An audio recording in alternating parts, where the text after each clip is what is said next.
Hello दोस्तों, कैसे हैं आप लोग। आई होप मस्त होंगे, ज़बरदस्त होंगे और आपकी तैयारी भी बेहतरीन चल रही होगी। जैसा कि दोस्तों आज हम डिस्कस करने वाले हैं कैन सुपरवाइजर का प्रैक्टिस सेट। जैसा कि दोस्तों हमारा जो टारगेट है 90 दिन में 90 सेट डिस्कस करना। तो दोस्तों हमने जो है 5 सेट कंप्लीट कर चुके हैं। आप लोग प्ले लिस्ट में जाकर पाँचों के जो हैं प्रैक्टिस सेट देख सकते हैं। आज का जो सेट नंबर है 6 नंबर, ठीक है। तो स्टार्ट करते हैं। आज का क्वेश्चन है कि सोडियम नाइट्रेट में नाइट्रोजन कितने परसेंट पाई जाती है। कि सोडियम नाइट्रेट में नाइट्रोजन कितने परसेंट पाई जाती है। तो पहला ऑप्शन है 15.6%, ऑप्शन बी है 25%, ऑप्शन सी है 20.6%, ऑप्शन डी है 56%। ठीक है, यहाँ पर 56 को काट कर आप जो है 26 कर लीजिए। ठीक है, यहाँ पर ऑप्शन लिख देते हैं। ऑप्शन डी क्या है, 26%। ठीक है, तो इसका जो राइट आंसर हो जाएगा दोस्तों ऑप्शन ए। सोडियम नाइट्रेट में जो नाइट्रोजन है कितने परसेंट पाई जाती है, 15.6% पाई जाती है। ठीक है, अगर बात करें 25% नाइट्रोजन किस में पाई जाती है, तो किसान खाद में। ठीक है, किसान खाद में जो है 25% नाइट्रोजन पाई जाती है। फिर देखते हैं 20.6% जो नाइट्रोजन है आपका अमोनियम सल्फेट, हाँ 20.6% नाइट्रोजन किस में पाया जाता है, आपका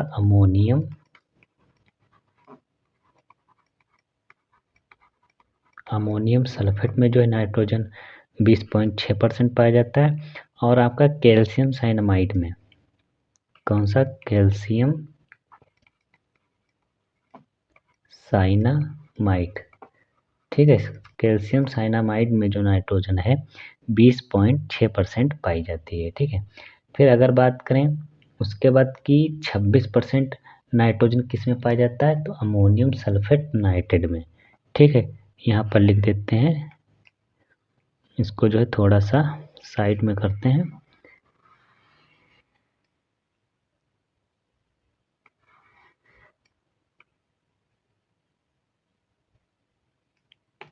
ठीक है, अब देखते हैं 26% किस में पाया जाता है, अमोनियम सल्फेट नाइट्रेट में। ठीक है, अमोनियम सल्फेट नाइट्रेट में जो नाइट्रोजन है कितने परसेंट पाया जाता है, 26% नाइट्रोजन पाया जाता है। एक आपका होता है अमोनियम नाइट्रेट, एक क्या होता है, अमोनियम नाइट्रेट। ठीक, अमोनियम नाइट्रेट में जो नाइट्रोजन है 33% नाइट्रोजन पाया जाता है। कितना, 33% नाइट्रोजन पाया जाता है। तो एक बार फिर से देखते हैं, सोडियम नाइट्रेट में नाइट्रोजन 15.6% और 25% जो है किसान खाद में पाया जाता है। और अमोनियम सल्फेट और कैल्शियम साइनामाइड में जो है नाइट्रोजन 20.6% पाया जाता है। फिर उसके बाद अमोनियम सल्फेट नाइट्रेट में नाइट्रोजन 26% और अमोनियम नाइट्रेट में नाइट्रोजन 33% पाया जाता है। ठीक है, अगला क्वेश्चन देखते हैं, क्वेश्चन नंबर 72। क्वेश्चन नंबर 72 है कि गेहूं जौ सरसों का जो है अंकुरण परसेंटेज कितना होता है। गेहूं जौ सरसों का जो है अंकुरण परसेंटेज कितना होता है। तो इसका पहला ऑप्शन है 90%, 85%, 80% कि 75%। तो इसका जो राइट आंसर है ऑप्शन बी, 85% जो है जर्मिनेशन परसेंटेज होता है। काफ़ी पूछा भी जाता है, ठीक है, कि गेहूं का जो है जर्मिनेशन परसेंटेज कितना होता है, तो 85% होता है। ठीक है, अगर बात करें धान की, देखो धान का जो जर्मिनेशन परसेंटेज है कितना होता है, 80%। धान हो गया, आपका जूट हो गया और आपका जो है बरसीम।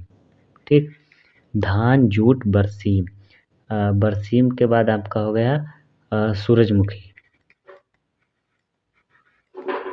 सूरजमुखी में जो है अंकुरण परसेंटेज कितना होता है, 80% होता है। ठीक है, अगर बात करें कि सबसे अधिक जो है जर्मिनेशन परसेंटेज किसका होता है, तो देखते हैं सबसे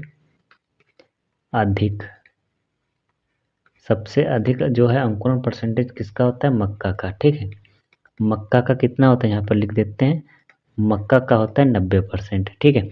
और सबसे कम जो होता है आपका, किसका होता है, सबसे कम होता है आपका कपास का, ठीक है।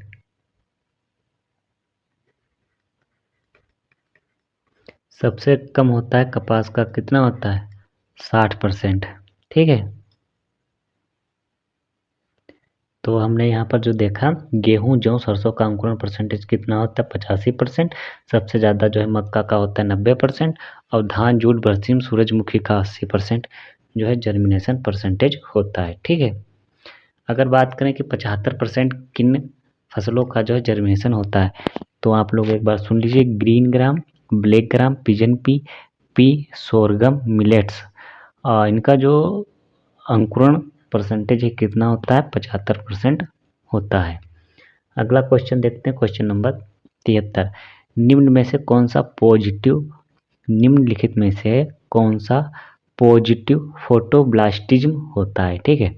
तो पहला ऑप्शन है लिली, ऑप्शन बी है प्याज, ऑप्शन सी है कलौंजी, ऑप्शन डी है तम्बाकू। तो इसका जो राइट आंसर है ऑप्शन डी तम्बाकू, ठीक है। तम्बाकू कैसा है, पॉजिटिव फोटोप्लाज्म होता है, ठीक है। देखो एक होता है फोटोप्लाज्म, यहाँ पर लिख देते हैं फोटोब्लास्टिज्म, ठीक। फोटोब्लास्टिज्म क्या होता है, यानी कि प्रकाश के संपर्क में आने से अंकुरण में जो है सुधार या दमन को क्या कहते हैं, फोटोब्लास्टिज्म कहते हैं, ठीक है। यानी कि प्रकाश के संपर्क में आने से अंकुरण में होने वाला सुधार, ठीक, फोटोब्लास्टिज्म कहलाता है। ये जो है आपका दो प्रकार का होता है, कितने, दो प्रकार का होता है। पहला आपका होता है पॉजिटिव, दूसरा होता है निगेटिव। पॉजिटिव पॉजिटिव फोटोब्लास्टिज्म क्या होता है, जब जो बीज प्रकाश के संपर्क में आने पर अंकुरण के समय जो है प्रकाश के प्रति सकारात्मक प्रतिक्रिया दिखाते हैं, ठीक है। कैसी, पॉजिटिव प्रतिक्रिया दिखाएं तो आपका पॉजिटिव फोटोब्लास्टिज्म होता है। इसका जो एग्जाम्पल होता है आपका लिली, वो सॉरी पॉजिटिव का आपका होता है तम्बाकू, ठीक है। और दूसरा होता है निगेटिव। निगेटिव में क्या होता है, निगेटिव में जो है नकारात्मक प्रतिक्रिया दिखाए, ठीक। अंकुरण के समय जो है कैसा दिखाए, नकारात्मक प्रतिक्रिया, ठीक है। उन्हें क्या कहेंगे, नेगेटिव फोटोब्लास्टिज्म, ठीक है। इसमें दोस्तों सबसे ज़्यादा पूछा जाता है एग्जाम्पल, ठीक है। तो आपको केवल एग्जाम्पल ही याद रखना है। पॉजिटिव का होता है तम्बाकू और निगेटिव का आपका होता है लिली, प्याज, कलौंजी। ये तीनों किसके हैं, ये तीनों हैं नेगेटिव के, ठीक है। तो इसका जो राइट आंसर हो जाएगा ऑप्शन डी।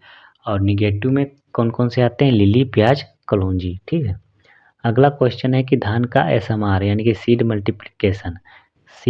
मल्टीप्लिकेशन रेशियो कितना होता है, वेरी इंपॉर्टेंट है। तो पहला ऑप्शन है 1:70 से 1:80, 1:16, 1:20, 1:80 से 1:100। तो इसका जो राइट आंसर है ऑप्शन ए। धान का जो एसएमआर है, सीड मल्टीप्लिकेशन रेशियो, वो कितना होता है, 1:70 से 1:80 होता है, ठीक है। अगर बात करें कि एसएमआर होता क्या है, तो एसएमआर का मतलब होता है कि एक बीज के बोने से कटाई के उपरांत कितने बीज प्राप्त होते हैं, उसे क्या कहते हैं, एस एम आर कहते हैं, ठीक है। क्या कहते हैं, एस एम आर कहते हैं। यानी कि हमने एक बीज बोया और एक बीज से हमें कितने बीज जो है प्राप्त हो रहे हैं, उसे क्या कहते हैं, एस एम आर, ठीक है। तो अगर बात करें इसमें सबसे ज़्यादा एसएम, सबसे अधिक, लिखते हैं यहाँ पर, रुक जाओ, सबसे अधिक जो है एस एम आर किसका होता है, सबसे अधिक जो होता है आपका बाजरा का, ठीक है। किसका होता है, बाजरा का। कितना होता है, एक सीड से आपको जो है 100 सीड देखने को मिलते हैं, सॉरी 200 सीड, कितने, 200, ठीक। 1:200 होता है। अगर बात करें सबसे कम किसका होता है, तो सबसे कम जो होता है आपका आलू का। किसका होता है, आलू का, ठीक है। आलू का कितना होता है, 1:4। कितना होता है, 1:4। और दूसरे नंबर पर आपको देखने को मिलता है मूंगफली।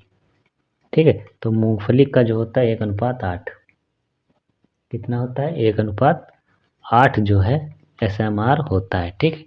तो अगर बात करें कि 1:16 किसका होता है, तो 1:16 जो है आपका सोयाबीन का होता है।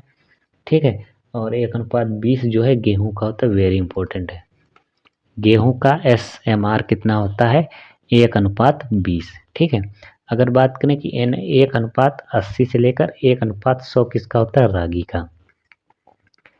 ठीक, ये होता है रागी का होता है SMR। ठीक है। तो यहाँ पर हमने जो है धान का देखा, गेहूं का देखा, सबसे अधिक किसका होता है, सबसे कम किसका होता है। तो सबसे अधिक होता है बाजरा का 1:200, और सबसे कम होता है आलू का 1:4, और उसके बाद जो है दूसरे नंबर पर आता है मूंगफली 1:8। ठीक है। अगला क्वेश्चन देखते हैं कि निम्न में से वीवी पोरस प्लांट का उदाहरण, वेरी इंपॉर्टेंट है, कि वीवी पोरस प्लांट का उदाहरण कौन सा है। तो पहला ऑप्शन है आम, अमरूद, कटहल, ऑप्शन डी इनमें से कोई नहीं। तो इसका जो राइट आंसर है ऑप्शन सी, कटहल जो है वीवी पोरस प्लांट के अंतर्गत आता है। ठीक है। देखो वीवी पोरस क्या होता है, वीवी पोरस का मतलब होता है कि जो मदर प्लांट से अलग नहीं होते हैं। ठीक है। जो मदर प्लांट से अलग नहीं होते हैं उन्हें जो है वीवी पोरस कहते हैं। ठीक है। और एक होता है ओवी पोरस, एक क्या होता है ओवी पोरस। ठीक है। एक होता है ओवी पोरस, एक होता है वीवी पोरस। देखो वीवी पोरस में जो है प्लांट मदर प्लांट से अलग नहीं होता है। ठीक है, अंकुरण के समय। और जो ओवी पोरस होता है ये क्या होता है, ये जो है आपका नया प्लांट जब विकसित होता है तो वो अपने मदर प्लांट से अलग हो जाता है। ठीक है। देखो वीवी पोरस में जो है प्लांट अलग नहीं होता है, मदर प्लांट के साथ जुड़ा रहता है। ओवी पोरस में जो है प्लांट अलग हो जाता है। ठीक है। इसमें जो आपका एग्जाम्पल है क्या है, ओवी पोरस में आपका है आम। ठीक है, आम। तो हमने जो है क्या देखा, वीवी पोरस और ओवी पोरस। अगला क्वेश्चन है कि आंवला में इंटरनल निक्रोसिस रोग किसके कारण होता है। आंवला में इंटरनल निक्रोसिस रोग किसके कारण होता है। तो पहला ऑप्शन है बोरान की कमी के कारण, मॉलिब्डेनम कमी के कारण, मैग्नीशियम की कमी के कारण, ऑप्शन डी है कैल्शियम की कमी के कारण। तो इसका जो राइट आंसर है ऑप्शन ए, बोरान की कमी के कारण जो है आम में इंटरनल निक्रोसिस यानी कि आंतरिक क्षय रोग देखने को मिलता है। अगर बात करें हम कि बोरान से होने वाले बीमारी कौन कौन से, तो आप लोग जो है ध्यान से सुनना। अंगूर में हैन एंड चिकन रोग जो है बोरान की कमी के कारण होता है। तम्बाकू में टॉप सिकनेस जो है बोरान की कमी के कारण होता है।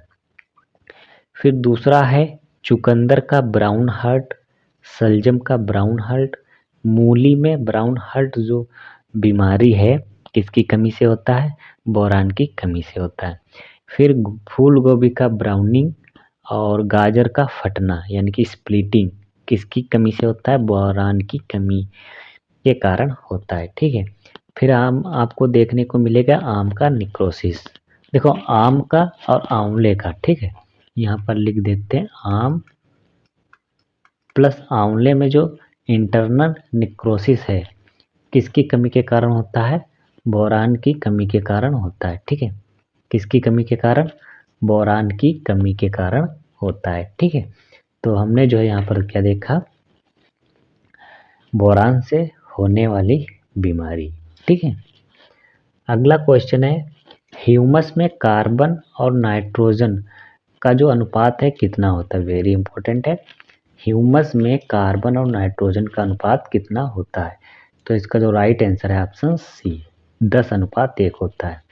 कितना होता है, 10:1 होता है। ठीक है।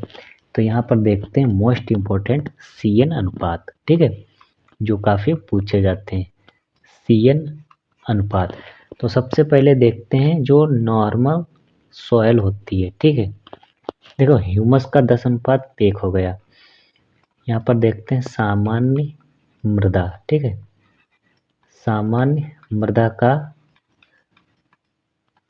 CN अनुपात कितना होता है। ठीक, तो कॉमन मृदा का जो नॉर्मल मृदा का जो CN अनुपात वो कितना होता है, 10 से लेकर आपको 12:1। ठीक है, कितना, 10 से 12:1। फिर ह्यूमस का देखते हैं, ह्यूमस प्लस कवक। ठीक, ह्यूमस का कितना होता है, 10:1। ठीक, कवक का भी जो है 10:1 होता है। कितना होता है, 10:1 होता है। फिर उसके बाद देखें गेहूं का। ठीक है, काफी पूछा जाता है, गेहूं में जो है CN अनुपात कितना होता है। तो गेहूं का जो CN अनुपात है 80:1 होता है। कितना होता है, 80:1 होता है। ठीक है, फिर उसके बाद आपको है सूक्ष्म जीव का। किसका, सूक्ष्म जीव का। ठीक, तो सूक्ष्म जीव का जो CN अनुपात है कितना होता है आपका, 4 से 9। ठीक, 4:9:1 होता है। ठीक है, फिर उसके बाद अब देखते हैं गोबर की खाद व दलहनी फसल में जो है CN अनुपात कितना होता है। तो गोबर की खाद व दलहनी फसल में CN अनुपात जो है 20:30:1 होता है। कितना होता है, 20:30:1। किसमें, दलहनी में। ठीक है, दलहनी प्लस गोबर की खाद। गोबर की खाद में CN अनुपात कितना होता है, 20:30:2। ठीक है, यहाँ पर है 1। ठीक, 1। तो हमने क्या देखा, ह्यूमस में कार्बन और नाइट्रोजन का अनुपात कितना होता है, 10:1 होता है। गेहूं का 80:1 होता है। और सामान्य मृदा का जो है 10 से 12:1 होता है। और सूक्ष्म जीव का जो है 4 से 9:1 होता है।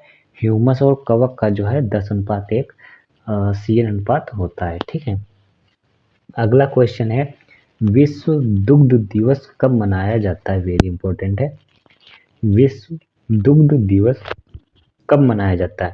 तो विश्व दुग्ध दिवस जो है 1 जून को मनाया जाता है। कब मनाया जाता है, 1 जून को मनाया जाता है। ठीक है, अगर बात करें कि राष्ट्रीय दुग्ध दिवस कब मनाया जाता है, तो राष्ट्रीय दुग्ध दिवस मनाया जाता है आपका 26 नवंबर को। ठीक है, राष्ट्रीय दुग्ध दिवस कब मनाया जाता है, 26 नवंबर को। और जैसा कि 5 जून को क्या मनाया जाता है, पर्यावरण दिवस। ठीक, पर्यावरण दिवस। और 16 सितंबर को आपका मनाया जाता है विश्व ओजोन दिवस। 16 सितंबर को विश्व ओजोन दिवस। ठीक, काफी इम्पोर्टेंट है। ठीक, 16 सितंबर को मनाया जाता है विश्व ओजोन दिवस। 5 जून को विश्व पर्यावरण दिवस। 26 नवंबर को राष्ट्रीय दुग्ध दिवस। एक पूछता है किसान दिवस, यहाँ पर लिखते हैं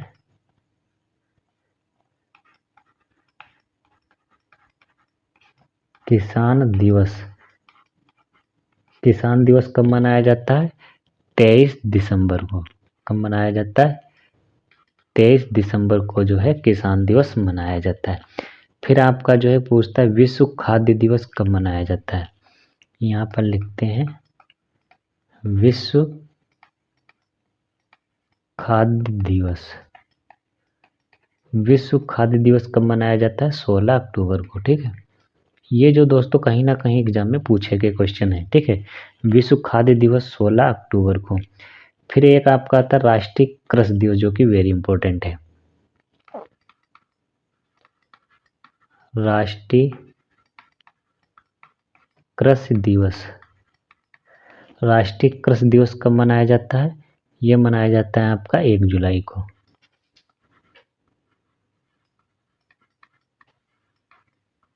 1 जुलाई को जो है राष्ट्रीय कृषि दिवस मनाया जाता है। तो देख लेते हैं एक बार जो है, राष्ट्रीय दुग्ध दिवस 26 नवंबर को। विश्व मृदा दिवस 5 दिसंबर को। ये भी जो यहाँ पर लिख लेते हैं, विश्व मृदा दिवस कब मनाया जाता है, 5 दिसंबर को। ठीक है, 5 दिसंबर को जो है विश्व मृदा दिवस मनाया जाता है। किसान दिवस 23 दिसंबर, विश्व ओजोन दिवस 16 सितंबर, 5 जून को पर्यावरण दिवस, विश्व खाद्य दिवस 16 अक्टूबर और 1 जुलाई को जो है राष्ट्रीय कृषि दिवस मनाया जाता है। ठीक है, और एक पूछा जाता है कि आईसीआर दिवस कब मनाया जाता है, जो आपको लोगों को है कमेंट में बताना। ठीक है, तो आईसीआर दिवस जो है 16 जुलाई को मनाया जाता है। ठीक है, कब मनाया जाता है? 16 जुलाई को जो है आईसीआर दिवस मनाया जाता है। अगला क्वेश्चन है, पीली क्रांति का संबंध किससे है? पीली क्रांति का संबंध किससे है? तो पहला ऑप्शन है तिलहन उत्पादन से, दुग्ध उत्पादन से, फल उत्पादन से, उर्वरक उत्पादन से। तो इसका जो राइट आंसर है ऑप्शन ए, पीली क्रांति का जो संबंध है तिलहन उत्पादन से है। किससे? तिलहन उत्पादन से है। दुग्ध उत्पादन का जो संबंध है किससे है? सफेद क्रांति से। सफेद क्रांति से।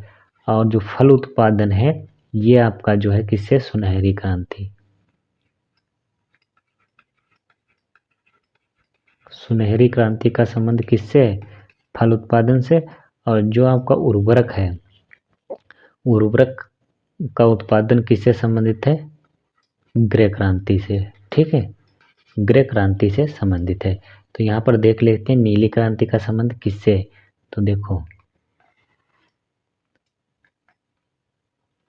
देखते हैं नीली क्रांति का जो संबंध है किससे? मछली उत्पादन से। ठीक है, मछली उत्पादन से। और गुलाबी क्रांति झींगा मछली उत्पादन और प्याज से। रजत क्रांति अंडा उत्पादन से। रजत क्रांति का संबंध किससे है? अंडा उत्पादन से। फिर एक पूछता है आपका लाल क्रांति, काफी पूछा जाता है। लाल क्रांति का संबंध किससे?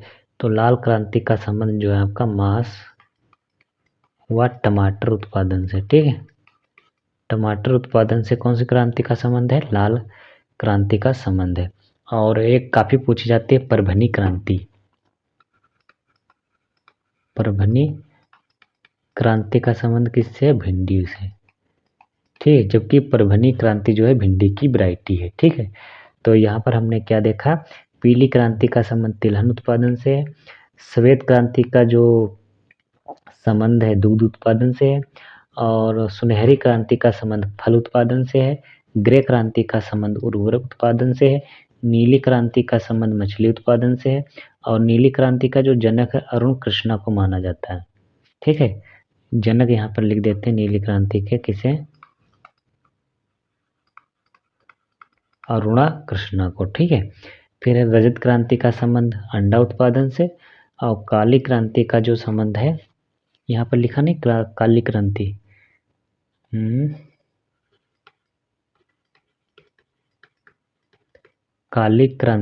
काली क्रांति का जो संबंध है बायोडीजल से। ठीक है, या जेट्रोफा से। ठीक है, यहाँ पर लिख देते हैं जेट्रोफा। ठीक है, या बायोडीजल का जो है काली क्रांति से संबंधित है। लाल क्रांति आपका मांस व टमाटर उत्पादन से। परभनी क्रांति आपका भिंडी उत्पादन से। ठीक है, अगला क्वेश्चन देखते हैं, दलहनों का राजा किस फसल को कहा जाता है? दलहनों का राजा किस फसल को कहा जाता है? पहला है गेहूं, बी है चना, ऑप्शन सी है मटर, ऑप्शन डी है मूंगफली। तो इसका जो राइट आंसर है ऑप्शन ए। सॉरी, दलहनों का जो राजा है किसे कहा जाता है? चना को। ठीक है, अनाजों का राजा गेहूं को।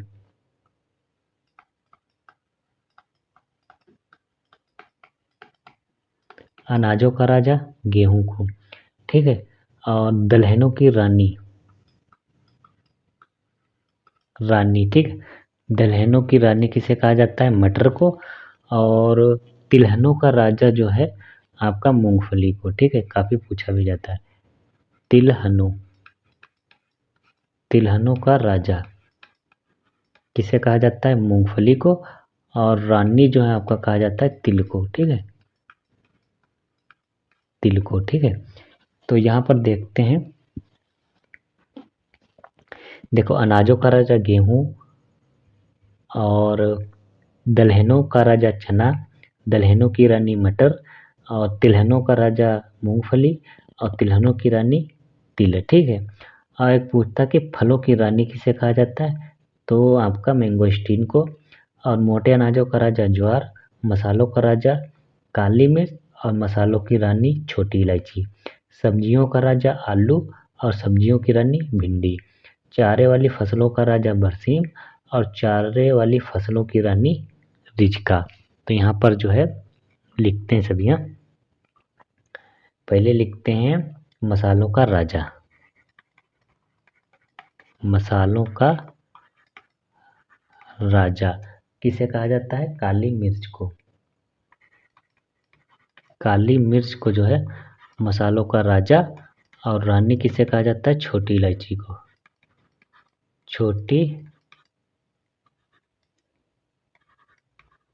छोटी इलायची को जो है रानी कहा जाता है, ठीक है। और चारे वाली फसलों का राजा बरसीम और रानी रिचका, ठीक है। एक पूछा जाता है कि इग प्लांट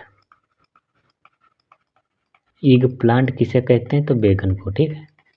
आपको याद रखना है, इग प्लांट कहते हैं बैगन को। अगला क्वेश्चन देखते हैं, कोशिका के आकार में अनियंत्रित वृद्धि, वेरी इंपॉर्टेंट है। कोशिका के आकार में अनियंत्रित वृद्धि होना क्या कहलाता है, हाइपरट्रोफी, हाइपरप्लेसिया, निक्रोसिस की फाइलोडी। तो इसका जो राइट आंसर है ऑप्शन ए, हाइपरट्रोफी। हाइपरट्रोफी क्या होता है, यानी कि जब कोशिका के आकार में अनियंत्रित वृद्धि होना हाइपरट्रोफी कहलाता है। एक होता है आपका हाइपरप्लेसिया। हाइपरप्लेसिया में क्या होता है, हाइपरप्लेसिया में होता है कोशिका की संख्या में अनियंत्रित वृद्धि। यहाँ पर लिखते हैं कोशिका की संख्या में अनियंत्रित वृद्धि, ठीक है, क्या कहलाता है, हाइपरप्लेसिया, ठीक है। एक आपका होता है नेक्रोसिस। नेक्रोसिस का होता है कोशिका या ऊतकों का डेड होना। नेक्रोसिस में क्या होता है, ऊतकों या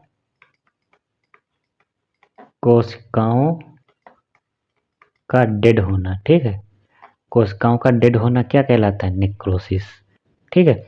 और फाइलोडी में क्या होता है, फाइलोडी में मुख्यतः आपको देखने को मिलते हैं पौधे के जो पुष्पी भाग होते हैं, पुष्पी भागों का पत्तीनुमा संरचना में रूपांतरण होना फाइलोडी कहलाता है, ठीक है। तो हमने क्या देखा कि कोशिका के आकार में अनियंत्रित वृद्धि क्या कहलाता है, हाइपरट्रोफी। हाइपरप्लेसिया में क्या होता है, जब कोशिका की संख्या में अनियंत्रित वृद्धि हो जाए उसे हाइपरप्लेसिया कहते हैं। और जब ऊतक या कोशिकाओं का डेड हो जाना, ठीक है, उसे नेक्रोसिस कहते हैं। और फाइलोडी में क्या होता है, फाइलोडी में होता है पौधे के पुष्पी भागों का पत्तीनुमा संरचना में रूपांतरण होना फाइलोडी कहलाता है, ठीक है।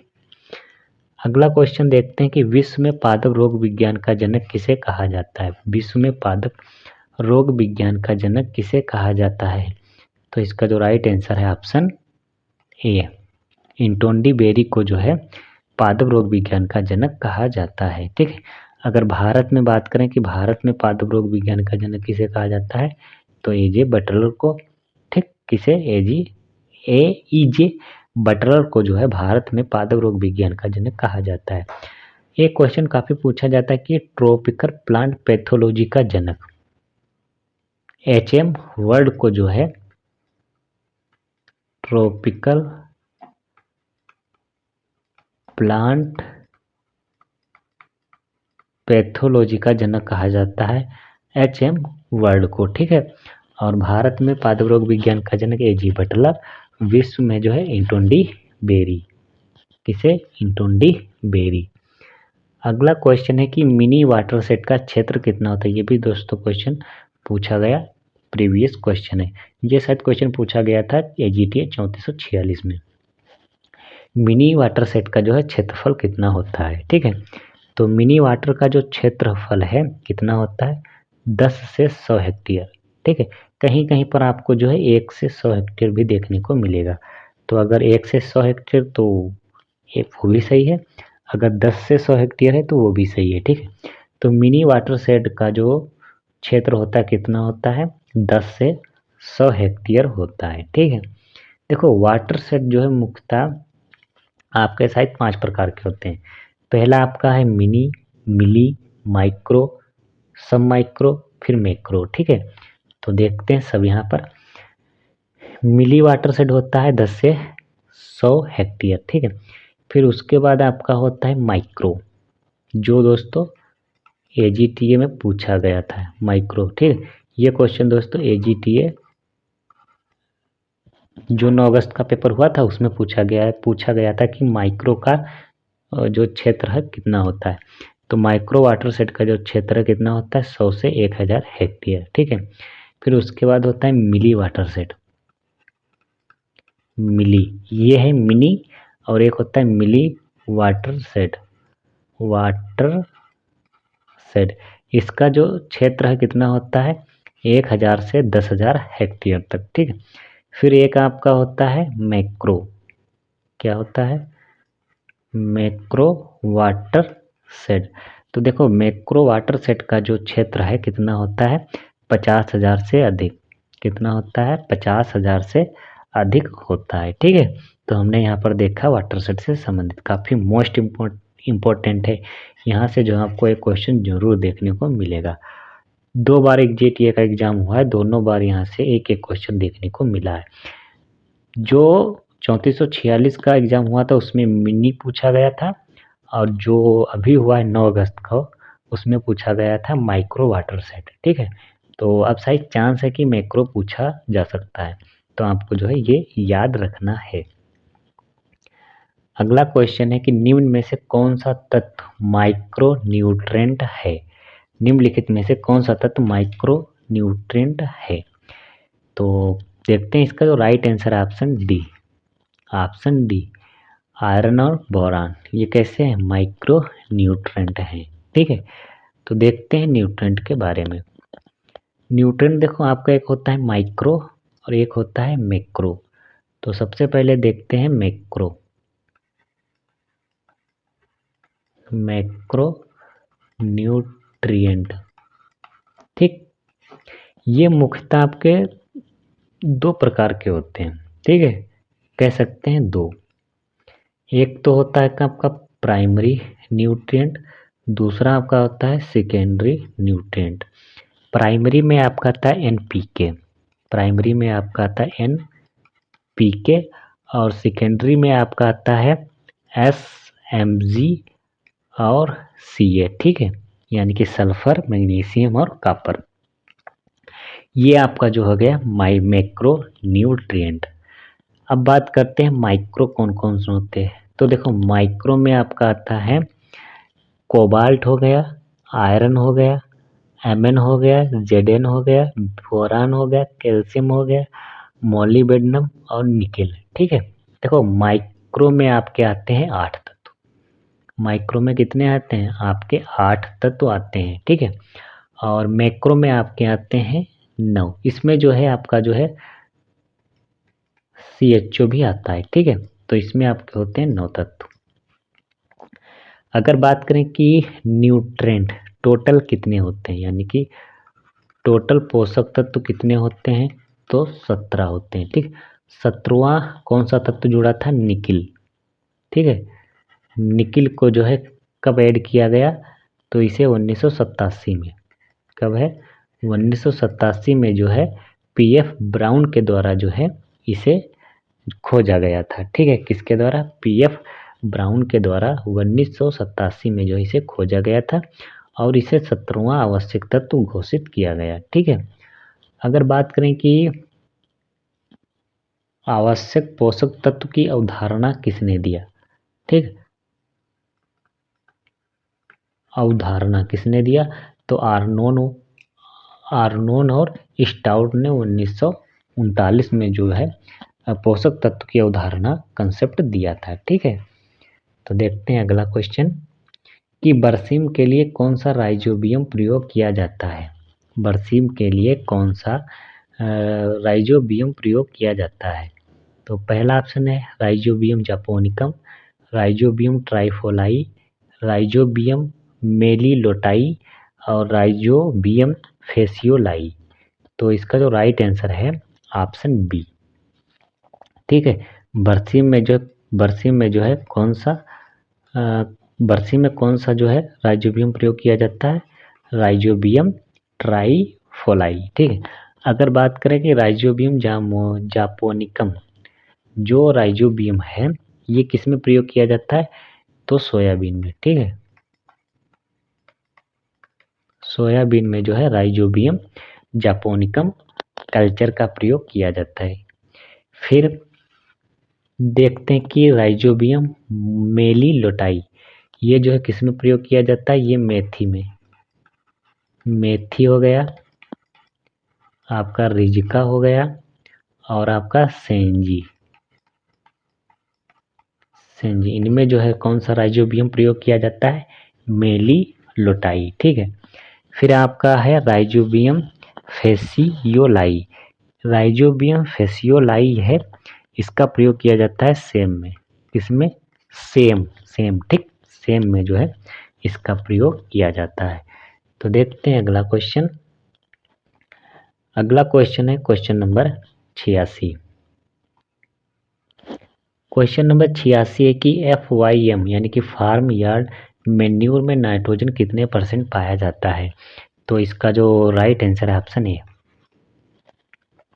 ये भी दोस्तों क्वेश्चन जो है AGT में पूछा गया था। ठीक है, जो 9 अगस्त का पेपर हुआ था उसमें ये क्वेश्चन पूछा गया था कि गोबर खाद में जो है नाइट्रोजन, फास्फोरस, पोटास की कितनी मात्रा पाई जाती है? तो देखो FYM में जो नाइट्रोजन है 0.5% पाई जाती है, फास्फोरस जो है आपका 0.25% पाया जाता है, और आपका जो पोटास है 0.25%। यानी कि आप एक प्रकार से कह सकते हैं 98 ठीक है। याद करने की ट्रिक है, गोबर की खाद में NPK कितने % पाया जाता है? 98 यानी कि 0.5% नाइट्रोजन, 0.25% फास्फोरस, 0.5% जो है पोटास पाया जाता है। ठीक है। अगला क्वेश्चन देखते हैं कि मटर का वानस्पतिक नाम क्या है? मटर का वानस्पतिक नाम क्या है? तो पहला ऑप्शन है pisum sativum, oryza sativum, lens esculenta और अवीना सटाइवा। तो इसका जो राइट आंसर है ऑप्शन ए। मटर का वनस्पतिक नाम क्या है? Pisum sativum. ठीक है। और ओराइजा सटाइवा किसका है? ये धान का है। ठीक, ये धान का है।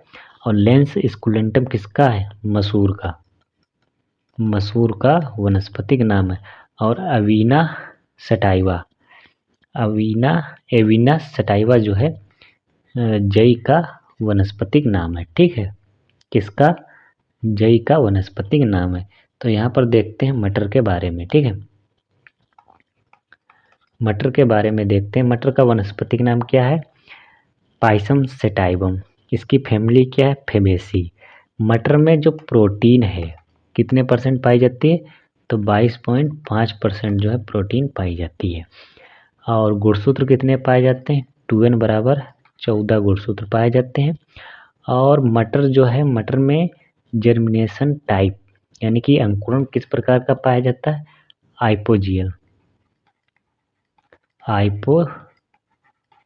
हाइपोजियल प्रकार का अंकुरण पाया जाता है। और मटर कैसा प्लांट है? तो मटर जो है दोस्तों का C3 प्लांट है और स्वाडे प्लांट के अंतर्गत आता है। नहीं भैया, LDP है यानी कि लॉन्ग डे प्लांट के अंतर्गत आता है। ठीक है, मटर। तो हमने क्या देखा? मटर का वनस्पतिक नाम पाइसम सटाइवम है। इसकी फैमिली जो है फेबेसी है। इसमें प्रोटीन 22.5%, गुणसूत्र 14 पाए जाते हैं। इसमें अंकुरण जो है हाइपोजियल अंकुरण पाया जाता है। ये C3 प्लांट है और लॉन्ग डे प्लांट के अंतर्गत आता है। ठीक है, अगला क्वेश्चन देखते हैं कि बाजरा का टेस्ट वेट कितना होता है? Very important. बाजरे का जो है टेस्ट वेट कितना होता है? तो पहला ऑप्शन है 2 से 4 ग्राम, 5 से 7 ग्राम, 25 से 30 ग्राम कि 40 ग्राम। तो इसका जो राइट आंसर है ऑप्शन बी, 5 से 7 ग्राम जो है बाजरे का टेस्ट वेट होता है। टेस्ट वेट जो दोस्तों 1000 दानों का वजन। ठीक है, 1000 दानों का वजन टेस्ट वेट कहलाता है।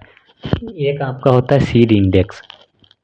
सीड इंडेक्स जो होता है 100 दानों पर निकाला जाता है, टेस्ट वेट जो है 1000 दानों पर निकाला जाता है। तो देखते हैं 2 से 4% किसका होता है, रिजिका का। ठीक है, रिजिका का जो है टेस्ट वेट कितना होता है, 2 से 4%, 2 से 4 ग्राम। और आपका 25 से 30 ग्राम किसका होता है, ज्वार का। और बाजरा का होता है 5 से 7 ग्राम। 40 ग्राम आपका होता है गेहूं का, जो कि लगभग सभी को पता होता है। ठीक है, गेहूं का टेस्ट वेट कितना होता है, 40 ग्राम। ठीक, अगर बात करें चावल का, काफ़ी पूछा जाता है चावल का टेस्ट वेट। फिर एक होता है बासमती चावल का टेस्ट वेट। फिर देखते हैं यहाँ पर मटर का टेस्ट वेट। फिर देखते हैं कपास और अरहर। कपास और अरहर का टेस्ट वेट कितना होता है। तो सबसे पहले देखते हैं चावल, यानी कि जो सामान्य चावल है उसका जो टेस्ट वेट कितना होता है, 25 ग्राम। बासमती चावल का होता है 21 ग्राम। और कितना, 21 ग्राम, ठीक है। और मटर का जो है होता है 100 ग्राम। मटर का जो है 100 ग्राम होता है। कपास और अरहर का जो है 70 ग्राम होता है। ठीक है, फिर आपका बचता है अलसी और कुसुम। अलसी और कुसुम, तो अलसी और कुसुम का जो टेस्ट वेट है कितना होता है, 10 ग्राम। ठीक है, कितना होता है, 10 ग्राम होता है। फिर आपका बचता है मस्टर्ड, ये भी देख लेते हैं, काफ़ी मोस्ट इम्पोर्टेंट है।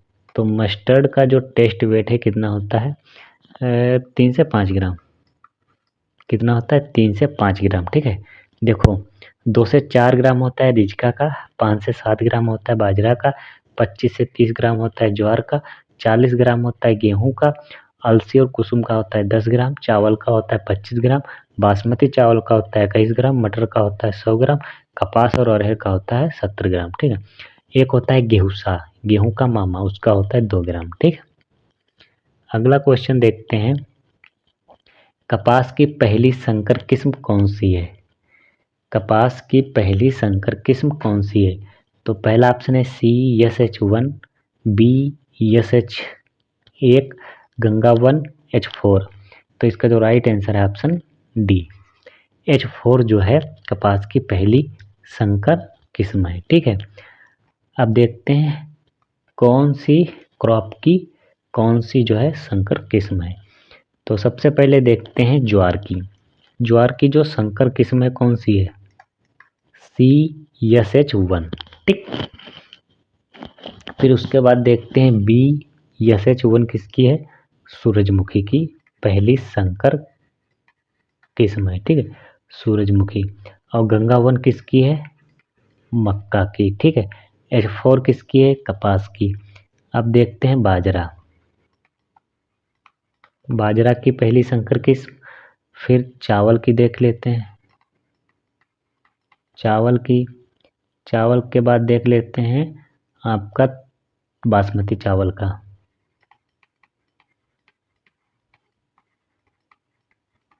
बासमती चावल, फिर कुसुम का, कुसुम का, फिर अरहर का। ठीक है, अरहर का। तो बाजरा का सबसे पहले देखते हैं, बाजरा की जो पहली हाइब्रिड वैरायटी यानी कि संकर किस्म कौन सी है, HB1। यहाँ पर कर चेंज करते हैं, HB1। ठीक, चावल की पहली कौन सी है, CORH1, CORH1। बासमती चावल की है PRH10,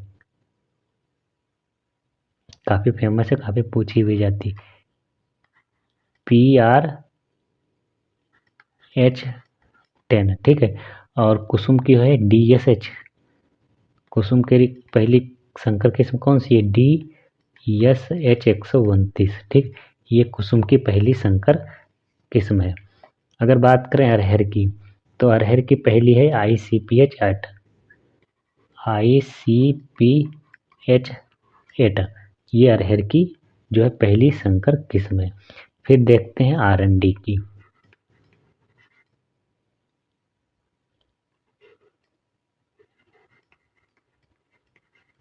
आरंडी की पहली संकर किस्म कौन सी है? अरुणा, काफ़ी पूछी हुई जाती है, ठीक है।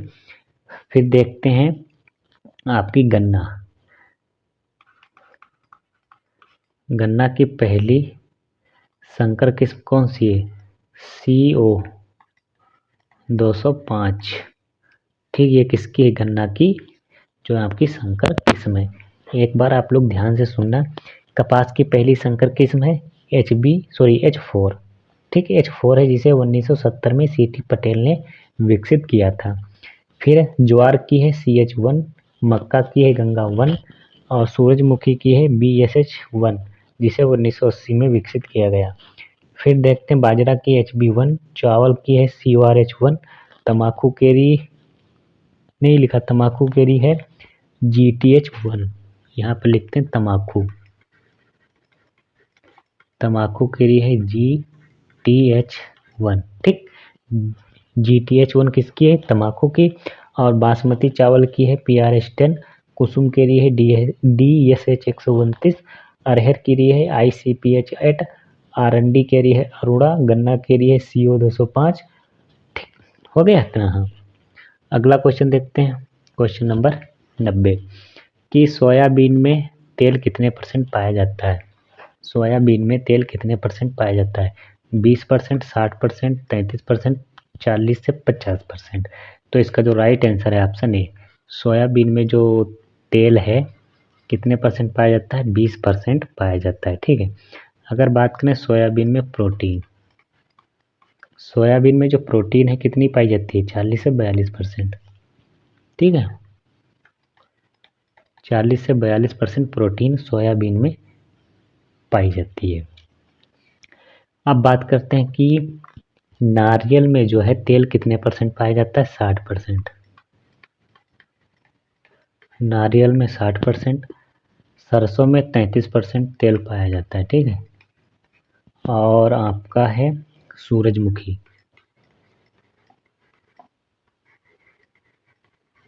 सूरजमुखी में जो तेल है 45 से 50% पाया जाता है, ठीक है।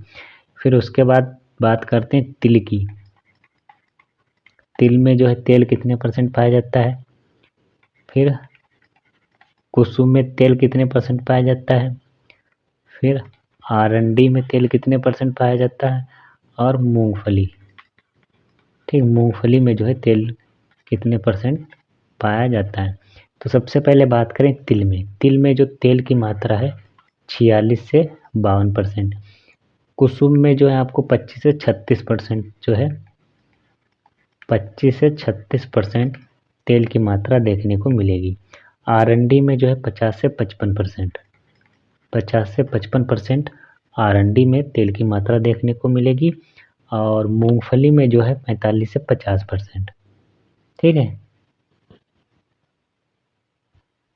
मूंगफली में 45 से 50% और सूरजमुखी में भी जो है 45 से 50% तेल की मात्रा देखने को मिलेगी, ठीक।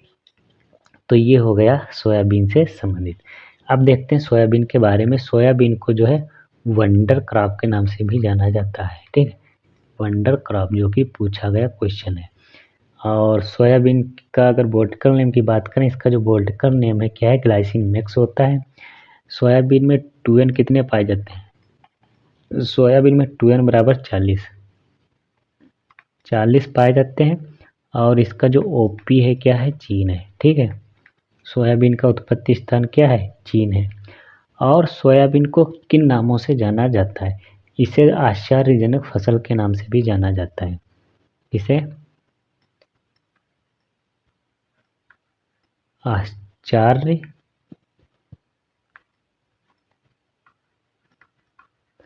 आश्चर्यजनक फसल किसे कहते हैं? सोयाबीन को, ठीक है। फिर बात करें सोयाबीन में प्रोटीन 40%, ठीक। देखो, सोयाबीन में प्रोटीन और 2N लगभग बराबर पाए जाते हैं, ठीक है। प्रोटीन आपका 40 से 42% और गुणसूत्र आपके 40%, ठीक है। और अंकुरण की बात करें कि सोयाबीन में किस प्रकार का अंकुरण पाया जाता है, तो APGL प्रकार का अंकुरण पाया जाता है, ठीक। किस प्रकार का? APGL प्रकार का अंकुरण पाया जाता है। तो दोस्तों, ये थे आज के 90 मोस्ट इम्पोर्टेंट क्वेश्चन जो दोस्तों कैन सुपरवाइजर के लिए बहुत ही महत्वपूर्ण है।